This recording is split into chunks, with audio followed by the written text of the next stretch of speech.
In this video, I'll be showing you how to go from here to here. Welcome to The Art of Science, the channel where I simplify machine learning and computer vision. In this video, we'll look at implementing a popular clustering algorithm called K-means clustering. So let's get started.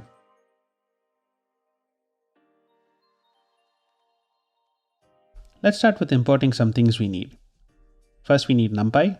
This is probably the backbone of our implementation. Matplotlib for plotting. We also need a way to generate a random dataset. For this, we'll use scikit-learn's dataset package and use the makeBlobs function, which allows us to create randomly generated clusters. And finally, we need a way to compute the distance between any 2 points. For this, we will use the norm function from SciPy, and I'll talk about this a bit later. Next, let's set some constants. So we need to be able to generate the same data set over multiple runs. So I'll set the random seed first. This is just an arbitrary number of your choosing. Our data has 2 dimensions, the number of samples, which is the number of points in the data set, and the number of features or the number of unique characteristics of each data point. And finally, I need to set the number of clusters we want. Let's just say it's 4. Now we're ready to create our data. So let's call the makeBlobs function and specify a few things: the number of samples,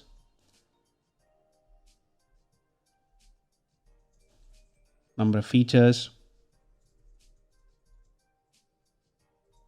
number of centers,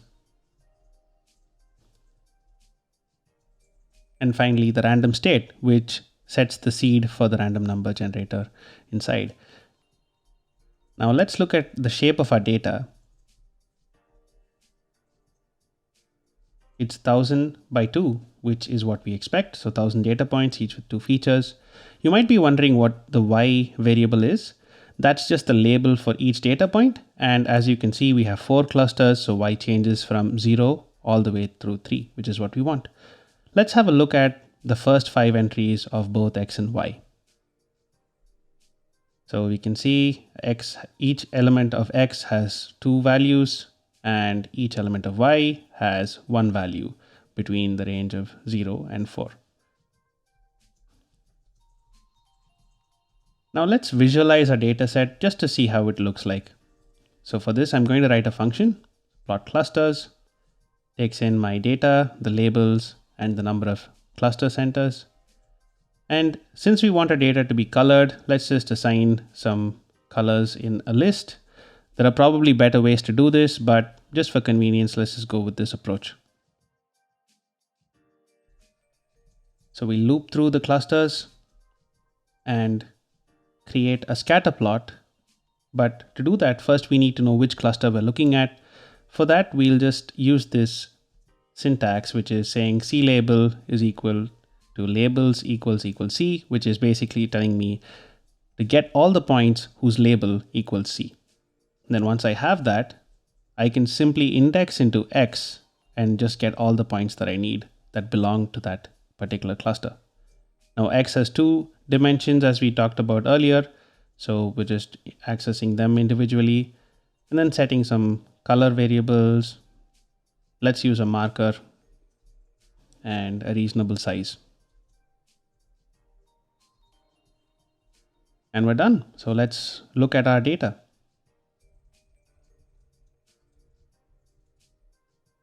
As you can see, there are 4 clusters, and this dataset will be quite interesting because there are 2 clusters that are pretty well separated, and then there are 2 more that are kind of close to each other. So let's see how this plays out.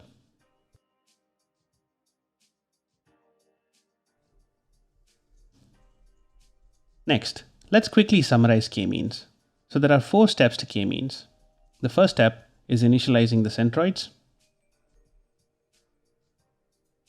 Guess I have to comment that out if I would like to have no errors in my code. So let's do that quickly. So we want to initialize our centroids. And in this case, we're going to initialize them randomly. There are better initialization methods. Then we want to assign each data point in our data set to the closest centroid. The next step is updating the position of each of these centroids. And the final step is simply looping through steps 2 and 3 until K-means converges. And we'll look at each of these in detail in code over the next few sections. Now let's look at the first step. So I'm just going to create a random array, a list that has values from 0 through 9. And I'm going to randomly choose values from this. And the way I'm going to do it is using the np.random.choice function, which allows you to select random values from a list. And you can specify how many values using the size parameter. In this case, I just want to select n centers number of values. And I don't want to select the same values over and over. So I'm going to set the replace parameter to false. Next, let's just look at the values that it's chosen. As you can see, they're all between 0 and 9. And let's apply this now to our centroid problem. So we say np.random.choice. And in this case, the range is going to be the number of samples that we have in our data set. And I want n centers number of values. And I don't want to select the same values over and over, just so that I don't get the same centroids. Now let's look at these values. And you can see they are in the range of 0 through 1000, 1000 not being included. But I actually care more about the position of the centroids. So I'm just going to index into X using these. And you can see it's returned 4 centroids. And each centroid has 2 values, which is great.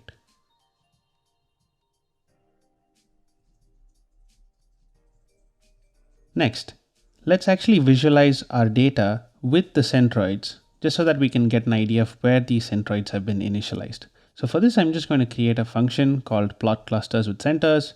And it's going to take the data, the labels, the centers, and the number of clusters.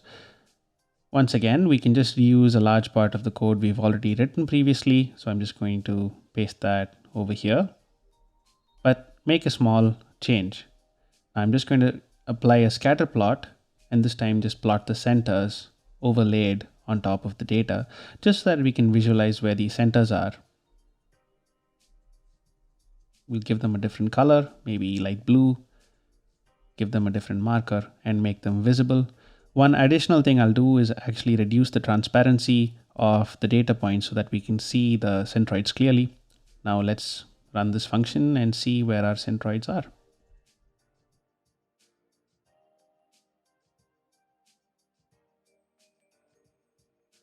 As you can see, there are 4 distinct centers, each chosen from our data set, and they are pretty poorly initialized. There are 2 centers that are really close to each other in the blue cluster. So let's see how this plays out once we implement the rest of the algorithm.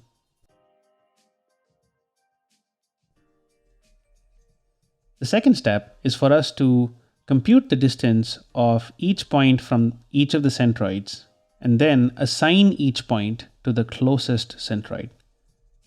So to do this, we need to be able to understand a term called the Euclidean distance. So let's go back to our randomly created array.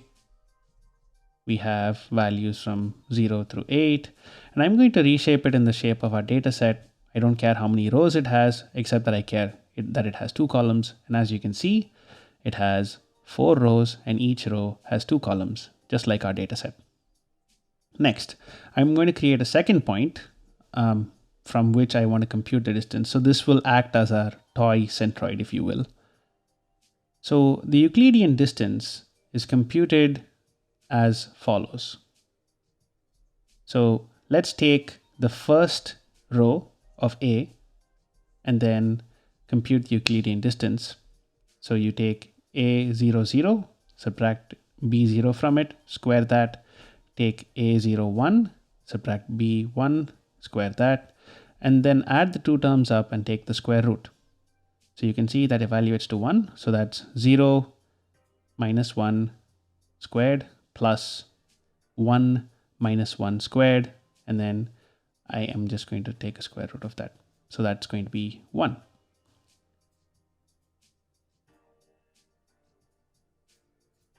Now let's repeat this experiment for the second row.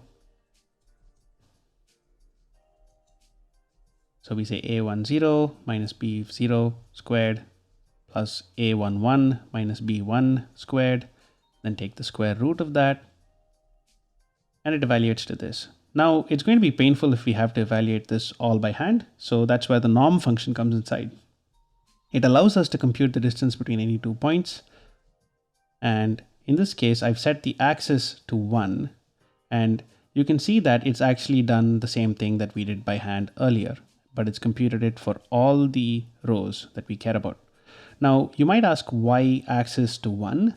So the axis parameter tells you which axis along which the computation happens. So axis equal to 0 implies that the computation happens along the columns, and axis equal to 1 implies that the computation happens along the rows. So to better understand this, let's take another toy example. So let's look at the sum, np.sum of a with axis equal to 0. We get 12 and 16. So 0 plus 2 plus 4 plus 6 gives you 12, and 1 plus 3 plus 5 plus 7 gives you 16. So that's how we get that. And if we say np.sum a axis equals 1, we get 1, 5, 9, 3. So 4 values, each value for one row, and we're saying 0 plus 1, 2 plus 3, and so forth. Now, how do we apply this for our centroids? So before we go any further, let's actually assign our centroids to a variable. So let's compute the distances of our points from each of the 4 centroids in our dataset. So for this, I'm going to create an empty distances array. It's just going to be of the shape number of samples, so 1 for each point, and then the number of centers, 1 for each centroid. Then let's loop over each of the centroids and then use the norm function to compute the distance of all the points from that centroid. Remember, we set the axis to 1, and then we simply assign the computed distances to the result. Now let's look at the distances, and you can see that there are 4 values, 1 for each centroid. So the first point has 4 values, 1 for each distance from each centroid, and so forth. If you look at the shape, it's 1000 by 4. So each of the points has 4 distance values.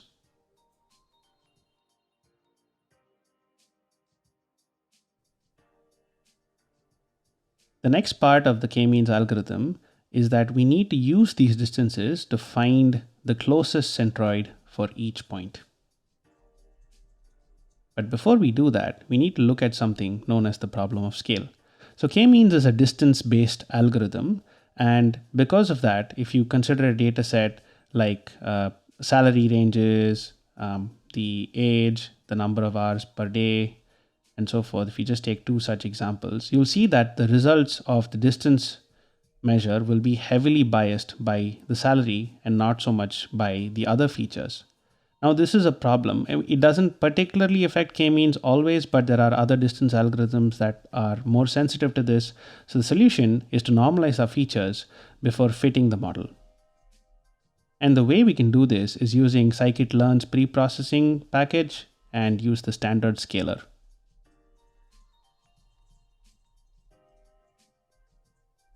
We just say scalar equals standard scaler. Then we create a new scaled data set by applying the scalar to our original data. Now we can confirm that our scale data set and our original data set have the same shape. But if we actually look at the values of our scale data set and the corresponding values of our original data set, you'll see that the values are scaled and normalized. So all the features are normalized nicely, whereas in the original one, they are kind of all over the place. And before we go any further, it's important for us to make sure our centroids are taken from the scaled data set and not from the original data set. So for this, we can just say centroids equals x scaled of centroids idx. But maybe before that, let me just print out the centroids just to show you how they look before and after we draw them from the scale dataset. So these are the same points as before, nothing's changed except that they are normalized. So you can see the values of the centroids have been normalized. Now we can go with the next step. So we need to find the closest centroid for each point. For this, we can just go loop through all of the points in our data set, in our scaled data set that is, compute the distances from each of the centroids as before.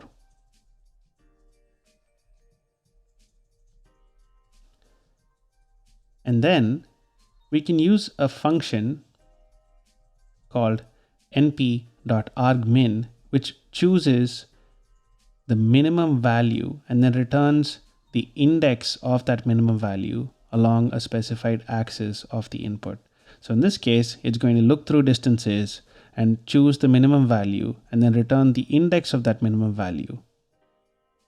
So that will give us the closest centroid. And just to confirm this, let's actually print the centroid that's chosen as well. And I'm just going to do this for about 3 examples, otherwise we'll have a very long output. So here you can see there are 4 centroids, but the index 2 corresponds to 0.627, which is the lowest distance. And the centroid that's chosen is the correct one, as you can see there. And if you just want to have a look at all the 4 centroids, you can see that index 2 corresponds to that particular centroid. So it's doing the job. So now we can compute the distance and we can find the closest centroid. So let's actually formalize this by writing a function. So for this, I need the data and I need the centroids.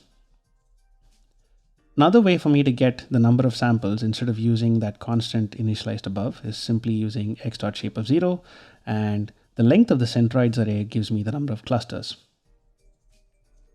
As before, let's create an empty distances array of the shape number of samples by k. And let's loop through the centroids. Compute the distance.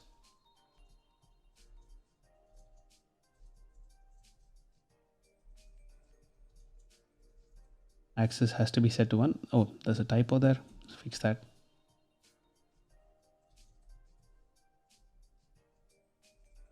And then we can find the closest centroid by using the np.argmin function as shown above. So np.argmin of distances and set the axis to 1.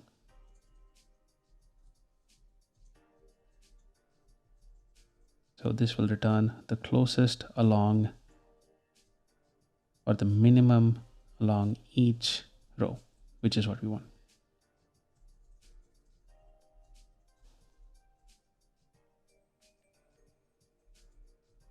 So let's call this function and see what we end up with.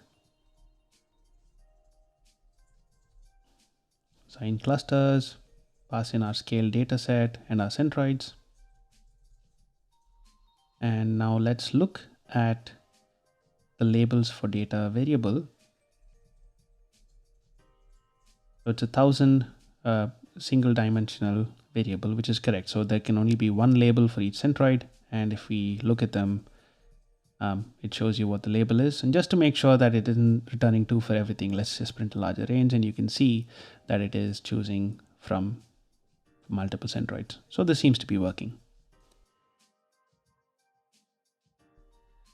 The next step for us is to update the centroids that we have based on these clusters. So now we are going to compute the distance for every point, assign them to a cluster, and then now we have to move the centroids over to the center of these clusters. And that's what we're going to do next.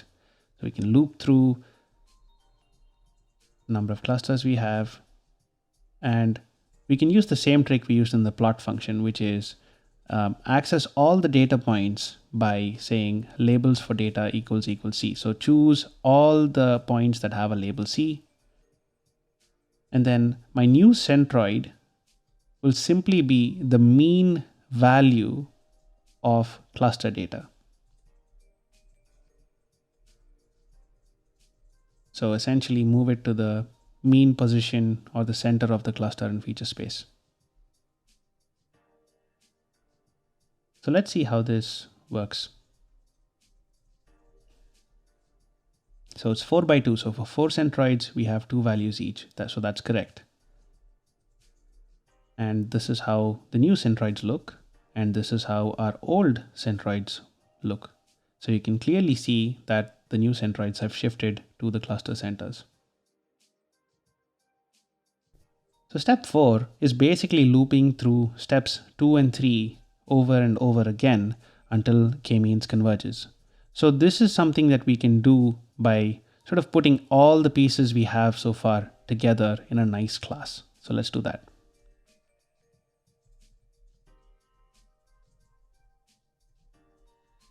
So first we want to initialize our class. So we'll take in the number of clusters k, tolerance value. The tolerance value is basically a measure of whether k-means has converged or not. It's typically set to a very low value, which we'll see. And max iters is the number of iterations you want k-means to go for before it says this is the best I can do and just return the results. So now we'll just initialize the class members.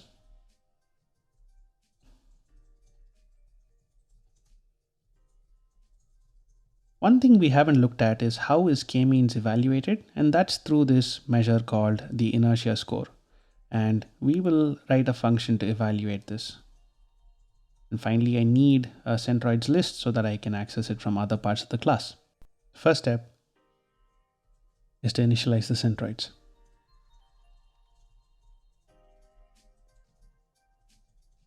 So init Centroids.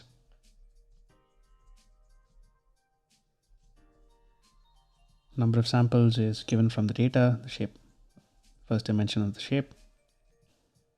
Then we can use the same idea of using np.random.choice.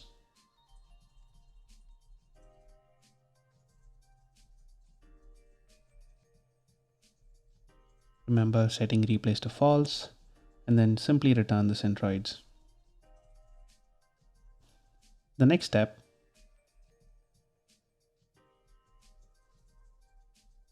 is assigning each data point to the nearest Centroid. So we can reuse the function we wrote earlier.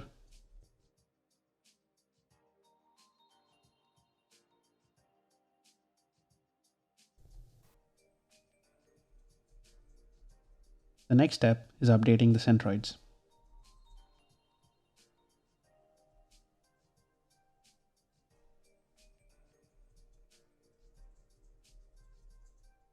So we need the data and the labels for this. Create an empty list for the new Centroids, loop through our clusters.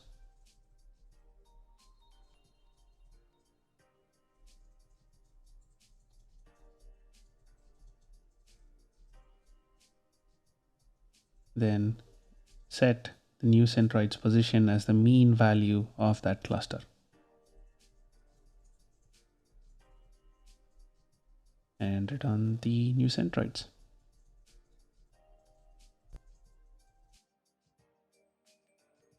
Now step 4 is simply looping through steps 2 and 3. And before that, we need to evaluate how good k-means is. So for that, we will write a function to compute the inertia score. For this, we need the data and the labels. And for inertia, all you have to do is loop through each centroid or each cluster and compute the within cluster distance. That is, compute the squared sum of distances of each point in that cluster from the corresponding centroid. So we can do that using np.sum, and we can use our good friend the norm function. But recall that the norm function actually takes the square root of the distance, whereas we need the squared distance. So we just raise that to the power of 2. And so the within cluster distance, once again, is simply the sum of all the distances of the points in the cluster from the corresponding centroid squared. And the inertia is the sum of the distances that we compute for each cluster added up. So it's just the total within cluster distance across all clusters.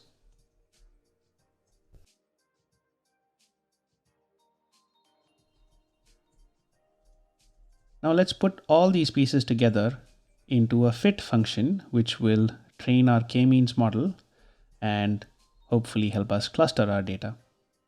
So first we initialize the centroids.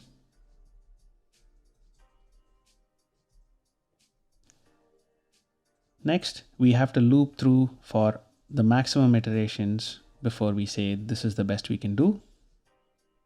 And within each iteration, We first assign each point to the corresponding nearest centroid.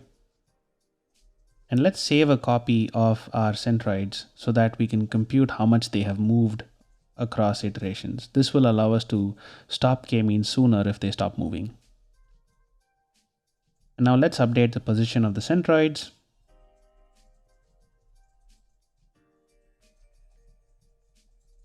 And now we need to check if K-means has converged before going on another iteration. For this, we'll compute the displacement, which measures the distance between the previous centroids and their positions after this current iteration.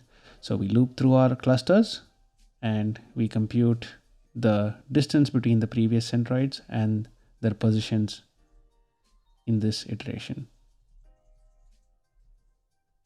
And if the displacement is lesser than our tolerance, then we have converged.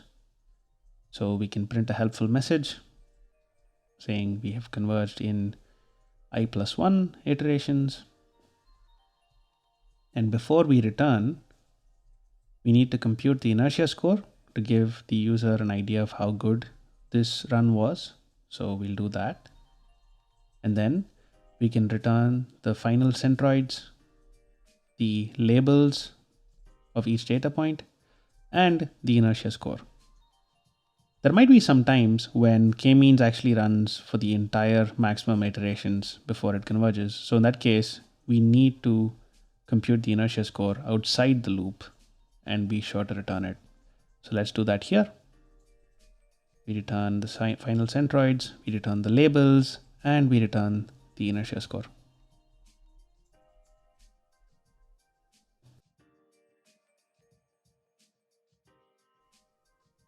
So we're done. So now let's test this out.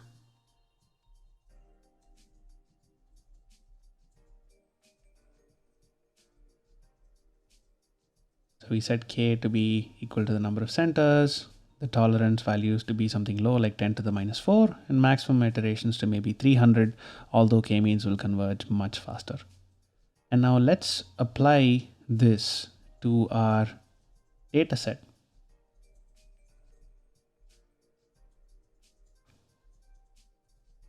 Remember, we need to use the scaled data set. So it's converged in 8 iterations, which is great.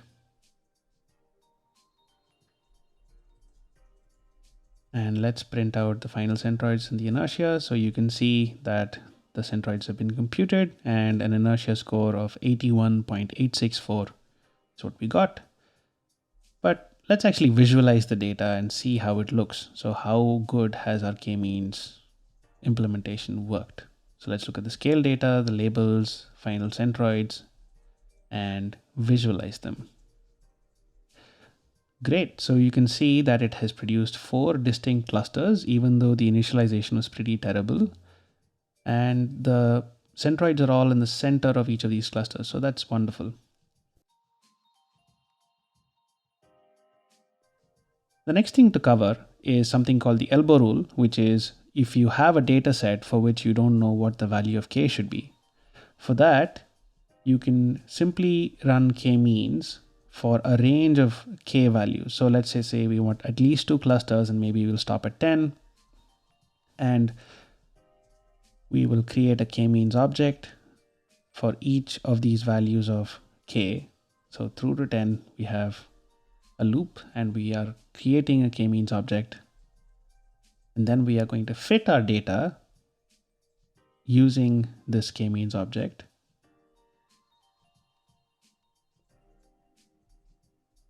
So I'll just call them run centroids, run labels, and inertia or run inertia.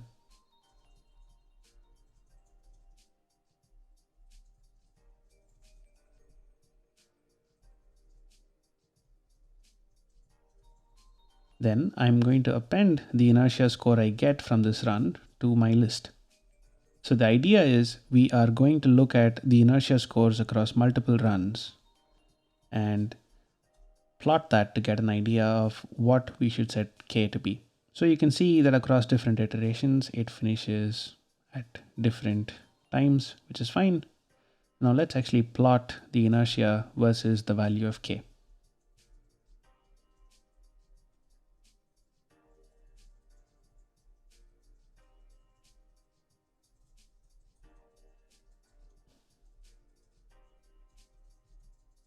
So we'll use a scatter plot first to mark the specific data points, and then we'll also use a line plot so that we can see the trend of how the inertia changes with an increase in k.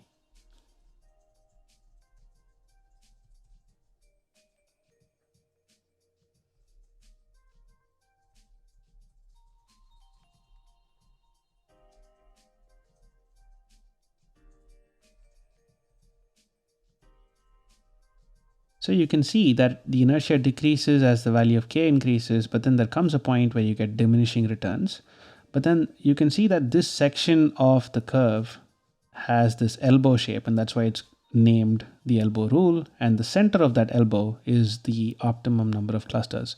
Now obviously this doesn't always work, and depending on how your k-means was initialized, it could not be a perfect measure, but generally it's a nice rule to use when you don't know what k value to set. The final part of our implementation today is to see how our implementation stacks up against scikit-learn's k-means. So for that, we will create a k-means object.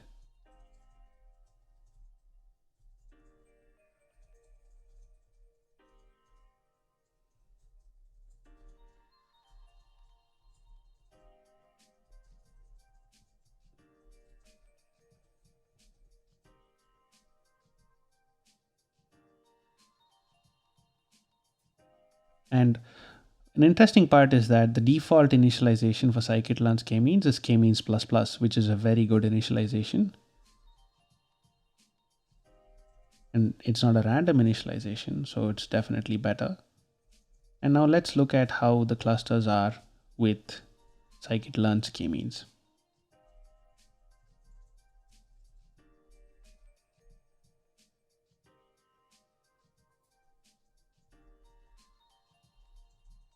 What is the inertia score this one gets? Interestingly, you can see that the score that it gets is identical to the score that we got. So I guess we got lucky in that we had a really good run and somehow converged to the same score as scikit-learn.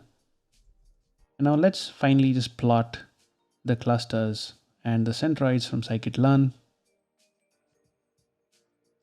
Nice. We can actually see that it produced the same cluster assignment that we got, and we are done. So that's how you implement k-means from scratch. If you like this video and learned something from it, I'd really appreciate it if you could check out some of the other videos that I have on this channel and leave a comment or two below on what you'd like to see next. So until next time, thanks for watching and happy learning.